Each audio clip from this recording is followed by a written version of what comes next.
야곱이 이제 30년 전에 하나님의 명령을 따라 이제 하란으로 도피하는 중에 사닥다리 꿈을 꾼 다음에 하나님께 서원을 하지요. 그 서원한 것을 이제 하나님이 찾아오셔서 갚으라 하라 이 말이에요. 하나님 어떻게 보면은 좀 잊지 않고 사는 것 같아. 좀 잊었으면 하는데. 근데 하나님이 이렇게 잊지 않고 찾아오시는 이유는 무엇일까요? 복을 주려고 하는 거죠. 우리를 그걸 책 잡아가지고 너는 나쁜 놈이야. 너는 그러면 안 돼. 이렇게 하나님이 지적하려고 집요하게 이렇게 행동하는 그런 분이 아니시기 때문에 하나님은 어떻게 하든지 복을 주시려고 이렇게 하신다라고 믿으시기를 바랍니다. 자, 오늘 이제 말씀의 제목은 지금이라도 예배를 회복하자입니다. 자, 이제 하나님 앞에 이제 베델로 가고 싶어도 갈 수 없는 형편이 됐어요. 왜 그러냐면은 세겜성 사람들을 살육하는 그런 악을 행했거든요. 야곱의 아들들이. 그러니까 이제 꼼짝 달싹도 못하고 있는 상황에 하나님이 찾아오셔서 올라오라.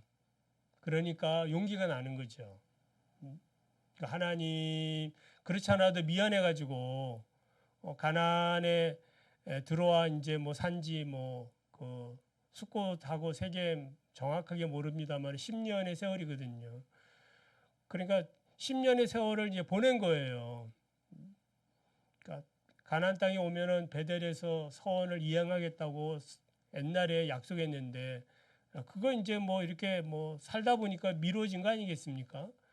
그 이제 미안하고 이제 또 큰 일도 생기고 이런저런 일이 또 생기다 보니까 지금 어려움에 공경에 처해 있을 때에 하나님이 말씀합니다. 올라오라.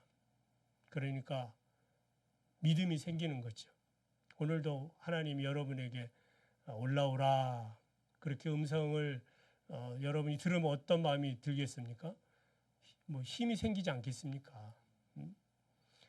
우리 자녀들이 엄마 올라와 차비 다 내가 대줄게 이러면은 갈까 말까 하다가 차비도 주고 용돈도 주고 모두 준다니까 기운이 나는 거 아니겠습니까? 여러 가지 걱정을 하다가 그러니까 우리 하나님은 더 큰 걸 주시는 분이에요. 그래서 예배로의 초대는 하나님의 은혜로의 초대예요. 오늘 여러분이 이 자리에 온 것도 하나님이 여러분을 초대한 줄 믿으시기 바랍니다. 사람이 초대해서 가자 한 것이지만은 그 배후에는 언제나 하나님의 은혜가 있는 거예요.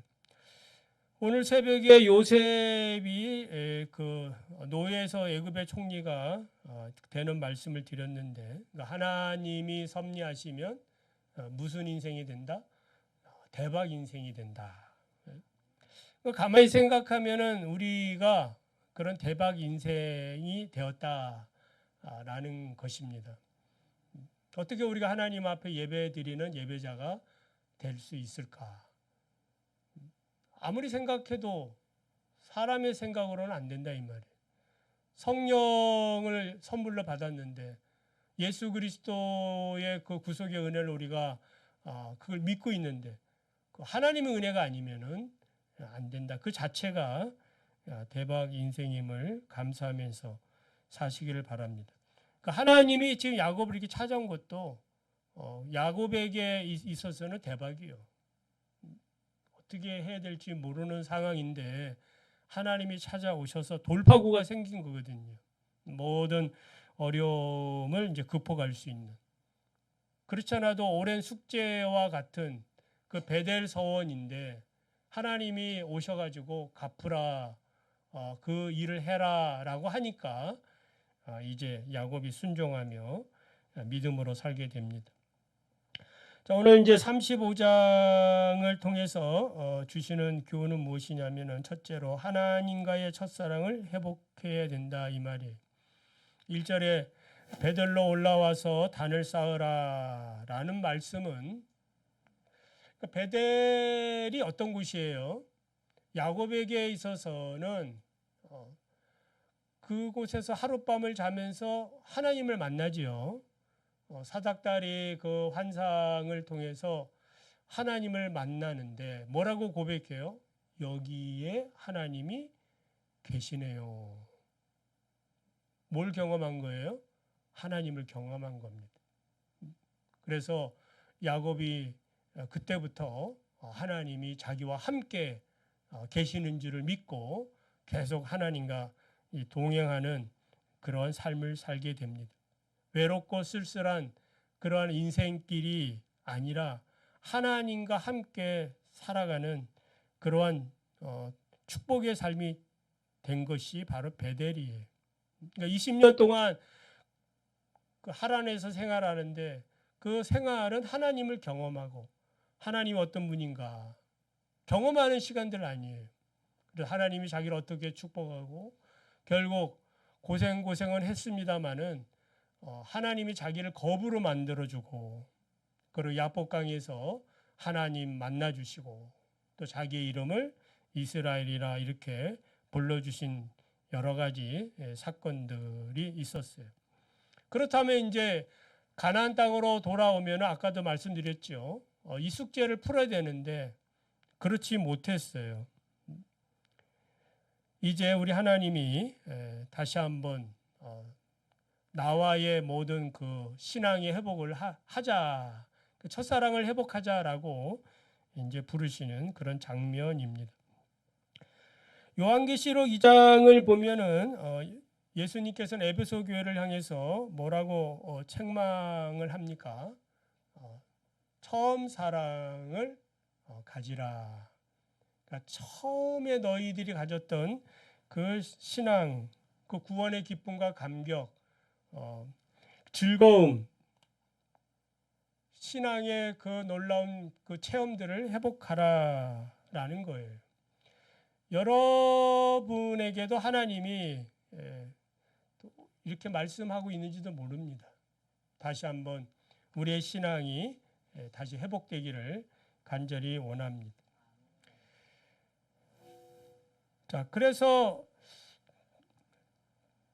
두 번째로 하나님이 야곱을 이렇게 찾아오신 목적은 이제 베들로 올라와서 단을 쌓으라는 것인데 이 말은 이제 참된 예배자가 되길 원하시는 겁니다. 그래서 하나님 앞에 참된 예배자가 되는 것. 그러니까 하나님이 기뻐하는 것은 무엇이다? 그 예배거든요. 창조의 목적도 예배라고 말씀드릴 수 있어요. 그러니까 홍수를 세상을 심판한 다음에 노아의 번제를 받으시고 하나님이 그 예배를 기뻐하신 다음에 말씀하신 것이 무엇입니까? 이제 무지개 언약을 해주시는데 이렇게 예배를 받으시는 것 자체가 하나님 본래 목적이잖아요. 그러니까 예배를 받으시 흠양하시고 그래서 하나님은 여전히 인간이 타락하고 범죄할 줄을 아시죠. 압니다. 그렇지만 소수일지라도 하나님을 예배하는 것을 하나님이 기뻐하신 거예요. 그걸 하나님이 선택하신 것입니다. 그래서 그 예루살렘 뭐 이렇게 이제 뭐 멸망하거나 뭐 이렇게 심판할 때에 야 예루살렘 거리 한번 돌아다녀 봐라. 하나님을 정말 예배하는 자가 있으면 내가 멸망하지 않겠다 할 정도로 한 사람이라도 하나님을 경외하고 사랑하고 예배하는 자가 있다면 하나님 그것으로 만족하시는 분이에요. 자, 야곱을 이렇게 부르시는 그 말씀은 예배자가 되라는 거 아니겠습니까? 예배예요, 예배. 와서 예배 드리라. 다른 것이 아니에요. 그래서 야곱은 이제 하나님 앞에 올라가는데 자, 종들에게 세 가지 명령을 합니다. 그러니까 참된 예배자가 되려면 어떻게 되느냐? 세 가지 명령 뭐예요? 이방 신상을 버려라. 그리고 자신을 정결하게 하라. 그리고 의복을 바꾸어 입어라. 그러니까 참된 예배자가 되려면은 그러니까 하나님을 만나기 전에 자신에게 신앙 개혁을 일으켜야 된다라는 말씀입니다. 자, 첫째, 이방 신상을 버려야 합니다. 하나님이 싫어하는 것은 우상이죠. 당연한 것입니다. 이번에 이제 과일불 관통맥을 하면서 그 요셉의 어머니가 라헬인데 라헬이 왜 이렇게 일찍 죽었을까? 뭐 정확한 건 아닙니다만은 그 내용 중에 하나가 무엇입니까? 좋은 신앙은 갖지 못한 것 같다. 그러니까 야곱이 레아보다 라헬을 사랑한 것은 사실이죠. 사실이지만은 그 라헬의 신앙은 어떤 신앙이에요? 그 라반 아버지 그 집에서 도망 나올 때 라헬이 뭘 갖고 나와요? 그 드라빔을 그 아버지 우상이거든. 그걸 훔쳐가지고 나온 것을 보고 그리고 또 야곱이 이거 갖고 있는 사람은 뭐 내가 죽일 거다. 그렇게 하는데도 불구하고 뭐 하고 있는 거예요? 그걸 목숨처럼 뭐 하고 있는 거예요? 자기 이제 다리 밑에 숨기고 아무렇지도 않은 듯이 그렇게 하는 걸 보면은 약간 이제 독하지 않나 이런 생각. 얼굴은 이쁜데 독하지 않나 이런 생각을 해요. 그러니까 신앙적으로 좀 좋지 않은 영향을 미칠 것 같은 생각도 든다 이 말입니다. 이건 한 예입니다. 성경에는 없는 이야기지만 이렇게 추측을 해봐요. 그래서 야곱이 지금 종들에게 좀 자기 가족들에게 다 얘기하는 거죠. 이방 신상을 버리자. 그러니까 레아나 또 2명의 첩들 비라나 실바나 또 아들주 중에 이런 우상 신상들이 있다는 거 없다는 거예요. 있다는 걸 전제하는 거죠. 있는 겁니다. 그 금기고리, 은기고리 뭐 이런 각종의 폐물들을 비롯해 가지고 나름대로 그 메소포타미아 그 문화 속에서 살던 그런 그 이방신들 그리고 가나안 원주민으로부터 알게 모르게 받았던 그런 이방신들이 분명히 있을 거예요. 이런 것들을 뭐하라? 다 제거하라. 그래서 이것들이 제거되지 아니하면 우리가 하나님 앞에 온전하게 복을 받을 수 없다라는 것이 야곱의 믿음의 태도입니다. 자, 우상 숭배는 눈에 보이는 이러한 우상뿐만 아니라 보이지 않는 우리 인간의 마음에서 섬기는 것들까지 다 포함하지요. 나무나 돌이나 금속 그것뿐만 아니라 하나님보다 더 사랑하는 것들은 다 우상이다라고 말씀드릴 수 있어요. 제사를 더 사랑한다든지 권세를 더 사랑한다든지 자식을 더 사랑한다든지 하나님보다 더 사랑하는 것들이 있다면 그것들은 다 우상 숭배가 되는 거예요.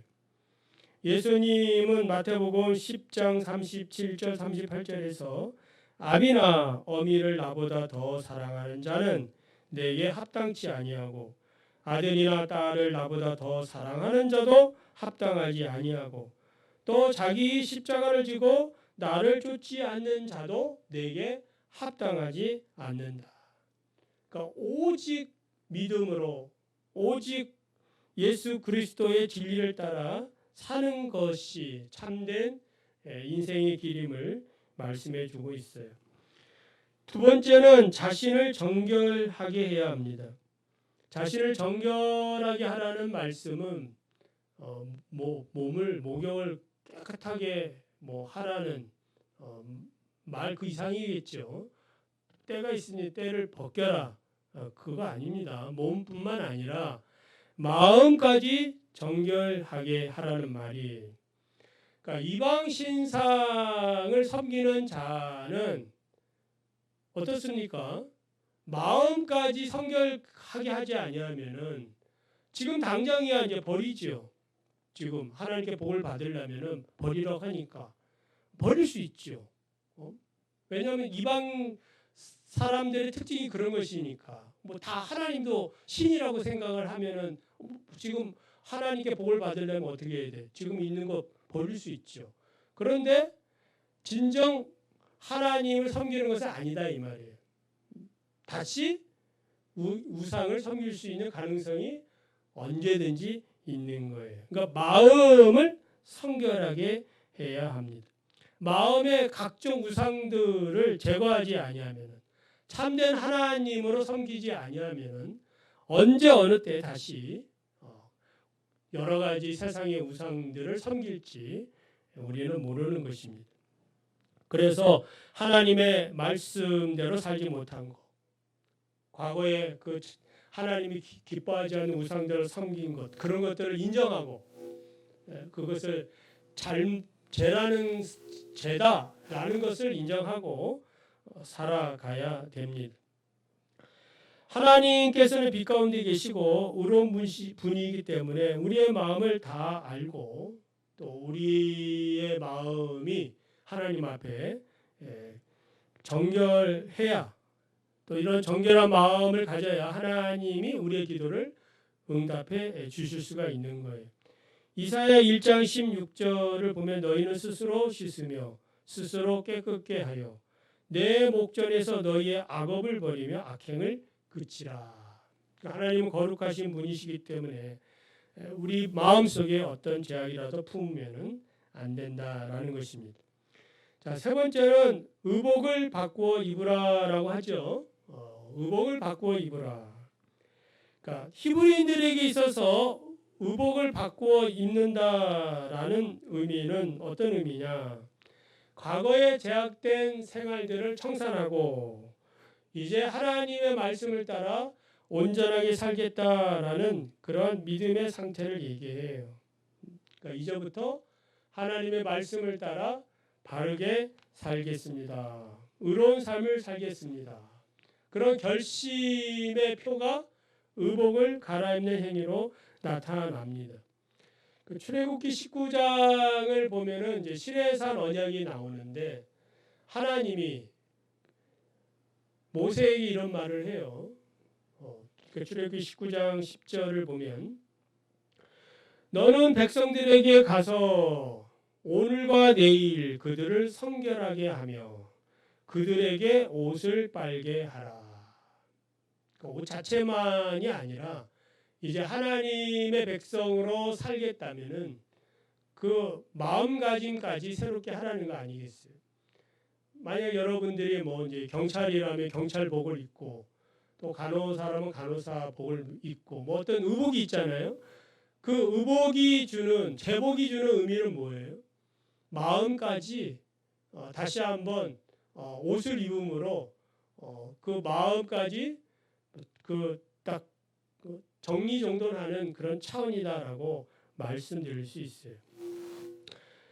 그래서 우상을 버리고 하나님의 말씀으로만 살겠다라는 그런 새로운 생활의 다짐이 바로 의복을 갈아입는 겁니다. 그래서 이런 의복에 갈아입는 행위는 말이 아니라 우리의 그 실천을 통해서 나타나야 하는 것입니다. 그러니까 드러나는 거죠. 경찰이라면은 경찰복만 입었다고 해가지고 경찰이 아니잖아요. 그 옷을 입었으니까 경찰다운 행동을 하는 것이죠. 범인을 잡아내고 질서를 또 바로 잡고 어떤 공권력을 올바르게 행사하는 것 자체를 말하는 것입니다. 그래서 야고보 사도는 행함이 없는 믿음은 죽은 것이라. 그러니까 행함을 통하여 우리가 가지고 있는 믿음을 입증해야 합니다. 바울은 로마서 13장 12절 13절에서 이렇게 말합니다. 밤이 깊고 낮이 가까웠으니 그러므로 우리가 어두움의 일을 벗고 빛의 갑옷을 입자. 낮에와 같이 단정히 행하고 방탕하거나 술 취하지 말며 또 음탕하거나 호색하지 말며 다투거나 시기하지 말고 오직 주 예수 그리스도로 옷 입고 정욕을 위하여 육신의 일을 도모하지 말라. 그러니까 완전히 새로운 삶을 살라라는 말씀이에요. 자, 끝으로 자, 믿음으로 살면 하나님의 보호를 이제 받게 됩니다. 이제 야곱이 하나님의 말씀을 따라 이제 순종하죠. 지금 하나님께서 이렇게 야곱이 순종하니까 어떻게 하시느냐? 세겜성 주변에 있는 모든 그 고을들, 사람들, 원주민들에게 어떤 마음을 준 거예요? 두려운 마음을 이제 주신 겁니다. 그러니까 세겜 살인 때문에 이제 야곱이 꼼짝달싹을 하지 못하는 상황이었잖아요. 그래서 그 주변의 원주민들은 어떻게 하든지 틈만 생기면 보복을 하려고 그런 상황인데 하나님이 찾아오셔서, 그러니까 지금 야곱이 그동안 하나님을 경험한 것들을 실천하는 거죠. 그러니까 하나님께 미안하기도 했지요. 바로 서원해야 되는데 그동안에 왜 자기 집안에 이런 문제가 생겼을까라고 생각하면 그 바보가 아닌 이상이야 떠오르지 않겠습니까? 내가 뭘 잘못했지? 여러분도 그 생각이 들지 않겠습니까? 뭘 잘못했지 그러면은 이것저것 이렇게 떠오르는 중에 이것이 가장 중요하구나. 야곱이 그랬을 거예요. 나에게 우리 가정에 이런 어려움이 생긴 것은 누구 때문이다? 나 때문이고 내가 하나님께 한 약속을 지키지 않아서 그런가 보다. 그 깨달아도 지금 상황이 지금 무슨 상황이에요?